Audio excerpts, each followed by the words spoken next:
आज बात करेंगे देश की शान सेंट्रल विस्टा के उद्घाटन और उस पर विपक्ष की सियासत की। अब से महज 2 घंटे के बाद प्रधानमंत्री नरेंद्र मोदी सेंट्रल विस्टा का उद्घाटन करने वाले हैं। सेंट्रल विस्टा के उद्घाटन के साथ ही दिल्ली के लुटियन जोन की तस्वीर भी बदल जाएगी। इंडिया गेट से राष्ट्रपति भवन तक कर्तव्य पथ के दोनों तरफ के क्षेत्र को सेंट्रल विस्टा कहते हैं। इस क्षेत्र में Rashtrapati Bhavan, north block, south block, rail भवन, संसद भवन समेत कई सरकारी इमारतें हैं। इसके उद्घाटन के साथ ही अंग्रेजों की गुलामी की छाप भी अब मिट जाएगी और कल से सेंट्रल विस्टा का कुछ हिस्सा आम लोगों के लिए भी खुल जाएगा। सेंट्रल विस्टा की खासियत क्या है? दरअसल टाइम्स नाउ नवभारत आपको लगातार बता रहा है कि इस शो के दौरान आगे भी आपको बताऊंगा कि प्रधानमंत्री मोदी आज किस तरह से इसका उद्घाटन करने वाले हैं। इंडिया गेट पर नेताजी सुभाष चंद्र बोस की प्रतिमा का अनावरण भी करेंगे। किंग जॉर्ज की प्रतिमा को 1968 में यहां से हटाकर मध्य दिल्ली के कोरोनेशन पार्क में स्थापित किया गया था। तब से ये कैनोपी खाली पड़ी हुई थी। अब वहां सुभाष चंद्र बोस की प्रतिमा आएगी। एक तरफ प्रधानमंत्री मोदी देश से गुलामी की छाप को हटा रहे हैं, कर्तव्य पथ पर है। दुनिया में भारत की जो ताकत है वो बढ़ रही है। दूसरी तरफ विपक्षी नेता मोदी सरकार के खिलाफ मोर्चा खोले हुए हैं। राहुल गांधी तो भारत जोड़ो यात्रा पर हैं। 12 राज्यों में यह यात्रा होगी। मोदी सरकार के खिलाफ मोर्चा खोलकर राहुल गांधी का फोकस 2024 के लिए 321 सीटों पर है। वहीं केजरीवाल गुजरात मिशन में जुटे हुए हैं। उन्होंने भी देश भर में अपनी यात्रा शुरू करने का ऐलान किया है। राजपथ का नाम कर्तव्य पथ करना हो या फिर सेंट्रल विस्टा का उद्घाटन, विपक्षी मोदी सरकार पर हमलावर है। ममता बनर्जी कार्यक्रम में शामिल होने के लिए मिले न्योते पर ही हमलावर हो गई। एक बार उनको सुन लीजिए। राजपथ का नाम कर्तव्य पथ तो भारतीय जनता पार्टी की सरकार ने रख दिया, अच्छी बात है, लेकिन भारतीय जनता पार्टी की सरकार ये बताए कर्तव्य पथ पे चलना कब सीखेगी? चलना तो सीखो प्रभु कम से कम। আমাকে একটা চিঠি দিয়েছে পরশুদিন। কে দিয়েছে? লিখেছেন একটা আন্ডার সেক্রেটারি সম্ভবত লেভেলে। লিখে বলছে প্রাইম মিনিস্টার 7 বাজে ইনাগুরেট করবে, তোমাকে 6 বাজে ওখানে উপস্থিত থাকতে বলছে, যেন চাকর বাকর আমি বন্ডেড লেবার। কোনো আন্ডার সেক্রেটারি চিফ মিনিস্টারকে এভাবে চিঠি লিখতে পারে না। কালচারাল মিনিস্টার এত বড় হয়ে গেল, সেও একটা চিঠি লিখতে পারলো না। जिस सेंट्रल विस्टा का आज उद्घाटन हो रहा है उसे लेकर विपक्ष ने तमाम सवाल उठाए। विपक्षी दलों ने सेंट्रल विस्टा पर सवाल उठाते हुए इसे मोदी का बंगला तक बता दिया था। राजपथ का नाम बदलने पर भी सरकार पर सवाल खड़े किए। एक तरफ मोदी देश की शान को बढ़ाने की कोशिश कर रहे हैं, विकास के जरिए कर्तव्य का पथ तैयार कर रहे हैं। दूसरी तरफ विरोधी दल मोदी सरकार पर हमलावर हैं और 2024 की तैयारी दोनों तरफ से जोर शोर से चल रही है। लेकिन विपक्षी दलों के झूठ की पोल कड़ी दर कड़ी खुलकर सामने आ जाती है। अब इसको भी बंगला बताया था, आज देश देखेगा कि मोदी का बंगला है या नहीं। इसी साल प्रधानमंत्री मोदी ने 15 अगस्त को लाल किले की प्राचीर से गुलामी को हटाने का प्रण लिया था। आज इस मुद्दे पर बहस करें उससे पहले आपको 2014 में सरकार बनाने के बाद से अब तक नरेंद्र मोदी सरकार ने कहां से अंग्रेजों की गुलामी के निशान मिटाने का काम किया है वो भी बता देता हूं। 8 सितंबर 2022 यानी आज इंडिया गेट पर नेताजी सुभाष चंद्र बोस की प्रतिमा का अनावरण होगा। किंग जॉर्ज की प्रतिमा को 1968 में यहां से हटाकर मध्य दिल्ली के कोरोनेशन पार्क में स्थापित किया गया था। तब से यह कैनोपी यहां पर खाली थी। 7 सितंबर 2022 को राजपथ का नाम बदलकर कर्तव्य पथ करने की मंजूरी मिली। 2 सितंबर 2022 को नए नौसेना ध्वज का अनावरण किया गया। छत्रपति शिवाजी को पताका समर्पित की गई। सितंबर 2016 में दिल्ली के रेसकोर्स रोड का नाम बदलकर लोक कल्याण मार्ग किया गया। मई 2022 में ब्रिटिश काल के 1500 पुराने कानून को खत्म किया गया। 2017 में वार्षिक केंद्रीय बजट के साथ रेल बजट का विलय हुआ। 92 साल पुरानी परंपरा को खत्म किया गया। जनवरी 2022 में सरकार ने अबाइड विद मी को बीटिंग रिट्रीट से हटाया। इसकी जगह ए मेरे वतन के लोगों को शामिल किया गया।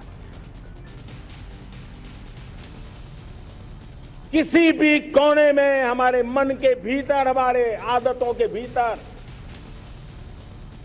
गुलामी का एक भी अंश अगर भी अभी भी है तो उसको किसी भी हालत में बचने नहीं देना। हमें गुलामी की छोटी सी छोटी चीज भी कहीं नजर आती है, हमारे भीतर नजर आती है, हमारे आसपास नजर आती है, हमें उससे मुक्ति पानी ही होगी।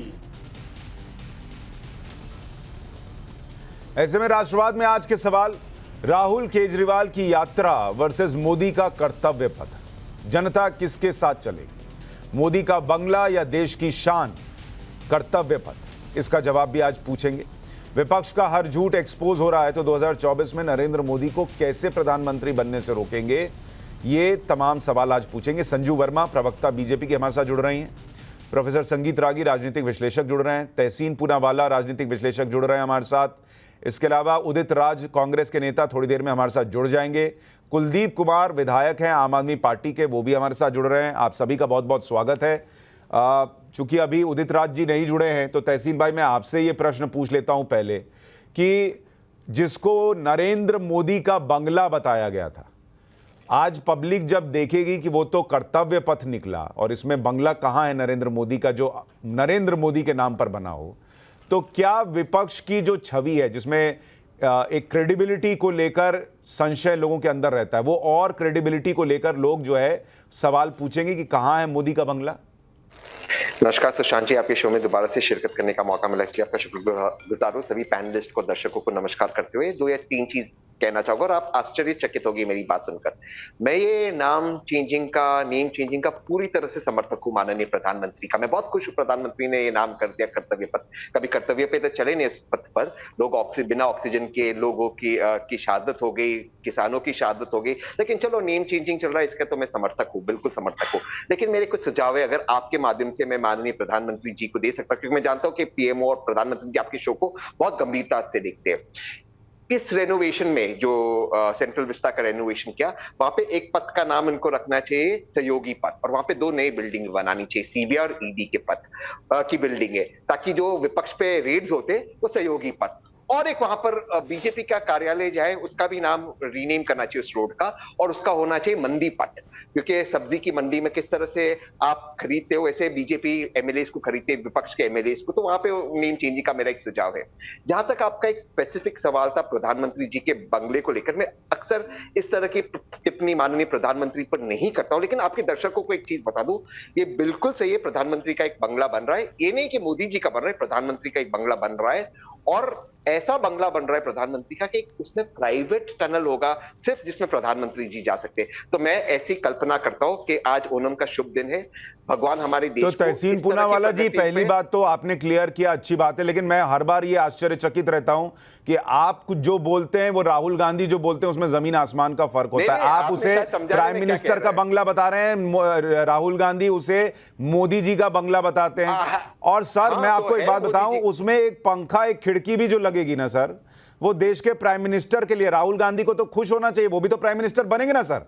आप नहीं मानते राहुल गांधी प्राइम मिनिस्टर बनेंगे? तो वो टनल यूज करेंगे ना सर, वो एसी यूज करेंगे, वो बेडरूम यूज करेंगे, वो सोफा यूज करेंगे, सब यूज करेंगे प्रधानमंत्री जी के लिए। जी, जब वो बनेंगे 2024 में, वो बने या नीतीश जी बने या ममता जी बने, आपको डाउट है क्या राहुल गांधी, नीतीश जी, ममता जी सबको ले आए? मैं तो राहुल गांधी सोच रहा था। नहीं, मैं इस बात पे मैं सटीक हूं कि माननीय नरेंद्र मोदी जी दोबारा से प्रधानमंत्री नहीं बनेंगे, लेकिन तो आप लोगों को तो खुश होना चाहिए सर। जो आदमी दोबारा पीएम नहीं बनेगा वो आप लोगों के लिए बंगला बना के जा रहा है, और इससे बेहतर क्या हो सकता है? और क्या बेहतर हो सकता है? लोगों को ऑक्सीजन नहीं मिला, लेकिन वो बंगले बना रहे, उसमें कोई अरे भाई, तो वो सुप्रीम कोर्ट ने कहा कि ऑक्सीजन ना मिलने और इसका कोई कनेक्शन नहीं है। अच्छा, मैं एक एक रिएक्शन ले लूं। संजू जी, आज आपको थोड़ा रुकना होगा, पहले मैं विपक्ष की बात सुनूंगा, फिर आपके पास आऊंगा। पहले 1 मिनट, कुलदीप जी। अच्छा ठीक, लास्ट आप सुझाव दे रहे हैं, यहाँ बन के तैयार हो गया। लास्ट सुझाव, अच्छा दीजिए। पथ को फकीरी पथ नाम रख दो, और उसपे 2 हवाई जहाज भी जो खरीदे वो भी रख दो, कि देश की इकोनॉमी खत्म हो रही है, बंगले बनाए जा रहे, हवाई जहाज आ रहे, मेdak आ रही, फकीरी पथ उसका नाम रख दो। ठीक है तहसीन भाई, मैं ये कह रहा हूं, आप इतने सुझाव दे रहे हैं, अभी 2024 में आप कह रहे हैं मोदी जी बनेंगे नहीं पीएम, राहुल गांधी बने, ममता जी बने, कोई और बने, या केजरीवाल जी बने, जो बनेगा वो अपना ये फकीरी पथ रखना है या मंडी खोलना है, जो खोलना है वो आप लोग कीजिएगा। मुझे ये बताइए कुलदीप भाई, ये बताइए, एक तरफ राहुल जी एक यात्रा शुरू कर रहे हैं, एक तरफ अरविंद केजरीवाल जी एक यात्रा शुरू कर रहे हैं, और तीसरी तरफ ये नरेंद्र मोदी का कर्तव्य पथ है, जिसमें पहले कहा गया मोदी जी का बंगला है, अब पब्लिक देख रही है कि ये तो देश को समर्पित है। तो इसमें आपकी यात्रा और इस कर्तव्य पथ के बीच पब्लिक किसको चुनेगी और क्यों चुनेगी? देखिए सुशांत भाई, पहली बात तो ये कि मुझे लगता है कि मोदी जी अभी तो 2024 तक प्रधानमंत्री देश के हैं, और अभी तो उनके पास 2 साल का समय पड़ा हुआ है। लेकिन आज इस देश में बहुत महत्वपूर्ण हो जाता है कि जब हम इस बात पे चर्चा कर रहे हैं कि कौन प्रधानमंत्री बनेगा, कौन नहीं बनेगा, कौन उसका चेहरा होगा, महत्वपूर्ण बात यह है कि आज देश जिस बेरोजगारी के उससे गुजर रहा है, आज जो आर्थिक मंदी के दौर से जो देश गुजर रहा है, जो महंगाई दिन बढ़ती जा रही है, मोदी जी ने लोगों से वादा किया था कि 15 अगस्त 2022 को जब देश आजादी के 75 वर्ष पूरे करेगा, उस समय तक भारत के हर व्यक्ति के छत पर सर के ऊपर छत होगी। क्या वो वादा पूरा हुआ देश के लोगों का? आप कर्तव्य पथ रखिए, आप राजपथ रखिए, लेकिन आप ये बताइए कि आपने जो शिक्षा का अधिकार की जो बात करते थे, जो जनता को शिक्षा का मुफ्त अधिकार था, जो जनता को स्वास्थ्य का अधिकार था, आज आप उसको रेवड़िया कहने लगे हो। आज आप जनता को सिर्फ कर्तव्य बताने लगे हो। कर्तव्य सरकार का है। सरकार ने जो वादे किए थे उस कर्तव्य का क्या हुआ? जो लोगों से वादे किए थे कि 2 करोड़ रोजगार दिए जाएंगे, उन 2 करोड़ रोजगार का क्या हुआ? आज ये मोदी जी बताएं, महंगाई का क्या हुआ? कुलदीप भाई, सिलेंडर का रेट कहां जा रहा है? क्योंकि गैस का कुलदीप रेट भाई, कहां जा रहा है? कुलदीप तो भाई, आज मैं आपके सारे प्रश्न अभी बीजेपी की प्रवक्ता के सामने रख देता हूं, वो इसका जवाब देंगी, लेकिन मेरा एक काउंटर प्रश्न है इस पे, क्योंकि हम 2024 को डिस्कस कर रहे हैं और अरविंद केजरीवाल जी भी कोशिश कर रहे हैं, राहुल गांधी, ममता बनर्जी सब कोशिश कर रहे हैं। तो आपने कहा कि पब्लिक जो है वो ये देखेगी कि नरेंद्र मोदी ने जो कहा वो किया या नहीं। तो ऐसे में लोग अरविंद केजरीवाल से भी पूछेंगे ना सर कि आपने 500 स्कूल खोलने की बात की थी, आरटीआई कहती है कि 63 स्कूल खोले, तो 500 जब 5 साल में नहीं खोले तो लोग आपसे भी सवाल पूछेंगे। लोग आपसे भी पूछेंगे कि दिल्ली के अंदर जो है आपने मोहल्ला क्लिनिक खोले, उनकी स्थिति क्या है, बेहतर है, नहीं है, इस तरह के प्रश्न आपके पास भी आएंगे। सुशांत भाई, देखिए गौरव जी तो भाग गए थे, वो देख के नहीं गए थे। आप भी आइए, अपने रिपोर्टर को भी लेके आइए। मैं दावा करता हूं, मैं आपको दिल्ली के स्कूल दिखाता हूं, मैं दिल्ली के मोहल्ला क्लिनिक दिखाता हूं, मैं दिखाता हूं जिन स्कूलों के अंदर गरीबों के बच्चे पढ़ते हैं, मैं वो दिखाता हूं, मैं दिखाता हूं केजरीवाल मॉडल गवर्नेंस क्या है, मैं दिखाता हूं दिल्ली के मोहल्ला क्लिनिक। आप मेरे साथ आइए, मैं चैलेंज करता हूं। कुलदीप भाई, मैं तो इतना कह रहा हूं, जिसने आरटीआई में जवाब में लिखा कि 63 स्कूल खुले हैं, पहले उसको बाहर निकालिए। उसने झूठ क्यों बोला? 500 स्कूल आपने खोल दिए, वो 63 लिख के दे रहा जवाब में। भाजपा वाले पहले कहते थे कि स्कूल खुले ही नहीं है, फिर कहते थे कमरे बने ही नहीं है, फिर कह रहे 4000 कमरे बना रहे, 7000। पर सर वो तो आरटीआई तो सरकार का डेटा हुआ ना कुलदीप भाई। 63 स्कूल सरकार लिख के दे रही कि हमने 63 स्कूल खोले हैं।